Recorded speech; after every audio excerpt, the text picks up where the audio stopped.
Assalamualaikum warahmatullahi wabarakatuh. Saya Rehana Septiani Harahap, NIM 19051100 dari Fakultas Hukum Universitas Malikus Saleh. Di sini saya akan membahas tentang perjanjian asuransi. Apa sih asuransi itu? Asuransi adalah suatu perjanjian di mana penanggung atau perusahaan asuransi bersedia menanggung resiko yang mungkin akan menimpa tertanggung atau nasabah. Sebagai gantinya, nasabah harus membayarkan premi pada perusahaan. Sedangkan perjanjian asuransi adalah kesepakatan tertulis antara nasabah dengan perusahaan asuransi. Isinya bisa berbeda-beda, disesuaikan dengan jenis asuransi dan profil nasabah masing-masing. Adapun dasar hukumnya, di Indonesia, perjanjian ini diatur dalam Kitab Undang-Undang Hukum Perdata dan Kitab Undang-Undang Hukum Dagang. Perjanjian asuransi bukan persetujuan untung-untungan.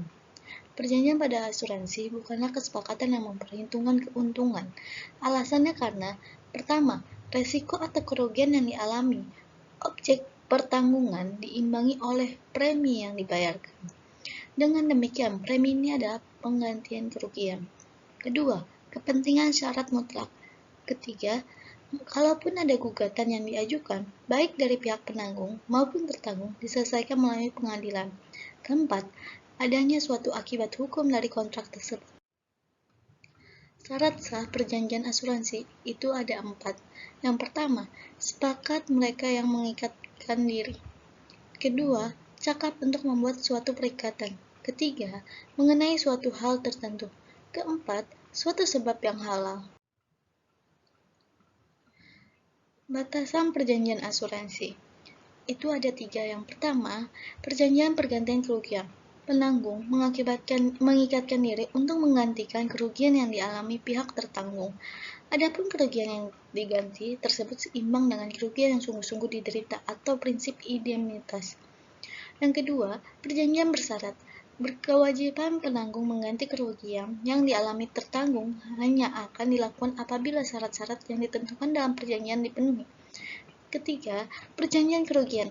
Kerugian yang diderita atas sebagai akibat dari suatu peristiwa yang tidak tertentu atas tindakan pertanggungan. Hal-hal yang menyebabkan kesepakatan asuransi berakhir. Ada 4. Yang pertama, terjadi evenement diikuti klaim. Yang kedua, jangka waktu berakhir. Yang ketiga, asuransi gugur. Yang keempat, asuransi dibatalkan. Prinsip-prinsip perjanjian asuransi. Yang pertama, prinsip kepentingan yang dapat diasuransikan atau insurable interest. Kedua, prinsip itikat baik yang teramat baik atau utmost good faith. Yang ketiga, prinsip keseimbangan indemnitas principle. Yang keempat, prinsip subrogasi atau subrogation principle. Asas-asas dalam hukum perjanjian asuransi. Di dalam hukum perjanjian terdapat 5 asas pokok, yaitu asas kebebasan berkontrak, asas pasca suvanda, asas konsensualisme, asas kepribadian, asas itikat baik. Kelima asas tersebut diatur dalam Kitab Undang-Undang Hukum Perdata. Di sini saya akan membahas tentang asas kebebasan berkontrak. Semua perjanjian yang dibuat secara sah berlaku sebagai undang-undang bagi mereka yang membuatnya. Ini terdapat pada pasal 1338 ayat 1 KUH Perdata.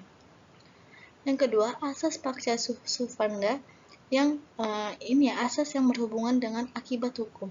Asas ini menyebutkan bahwa hakim atau pihak ketiga harus menghormati substansi kontrak yang dibuat oleh para pihak sebagaimana layaknya sebuah undang-undang.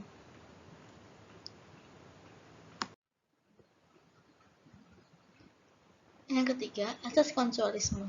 Asas yang menyatakan bahwa perjanjian pada umumnya tidak diadakan secara formal, melainkan cukup dengan adanya kesepakatan kedua belah pihak. Yang keempat, asas kepribadian. Asas yang menentukan bahwa seseorang yang akan melakukan dan atau membuat kontrak hanya untuk kepentingan perseorangan saja. Kelima, asas itikat baik. Perjanjian harus dilaksanakan dengan itikat baik.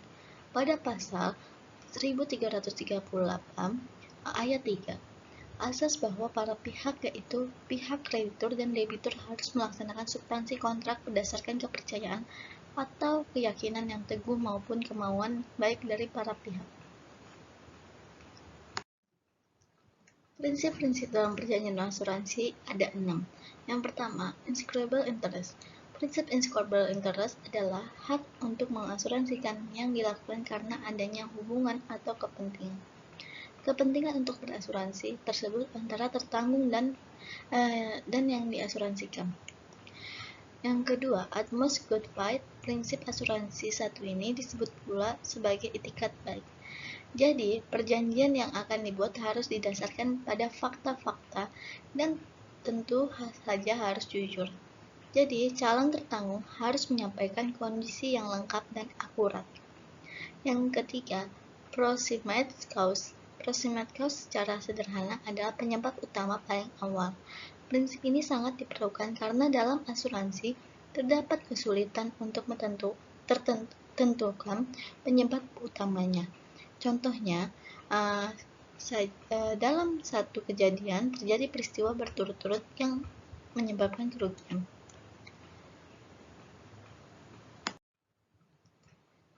Yang keempat, subrogation. Subrogation adalah prinsip pengalihan hak dari tertanggung kepada penanggung setelah klaim sudah dibayarkan. Yang kelima, indemnity. Sering disebut juga dengan prinsip ganti rugi. Prinsip ini mengatur para pihak perusahaan asuransi untuk membayarkan pergantian kerugian sesuai premi. Ganti kerugi tersebut bisa lebih kecil dari kesepakatan, namun tidak bisa lebih besar. Contribution dalam prinsip asuransi mengatur hak penanggung untuk mengajak penanggung lain untuk sama-sama menanggung. Akan tetapi, kewajiban mereka terhadap tertanggung tidak harus sama dalam hal memberi indemnity alias kompensasi finansial. Video ini dibuat untuk memenuhi tugas hukum asuransi. Tidak lupa saya mengucapkan terima kasih kepada Bapak Arif Rahman SHMH selaku dosen pembimbing mata kuliah hukum asuransi. Saya menyadari bahwa presentasi ini masih banyak kekurangan dan kelemahannya, baik dalam isi maupun sistematikanya. Hal ini disebabkan oleh keterbatasan pengetahuan dan wawasan saya. Oleh sebab itu, saya mengharapkan kritik dan saran untuk menyempurnakan video ini.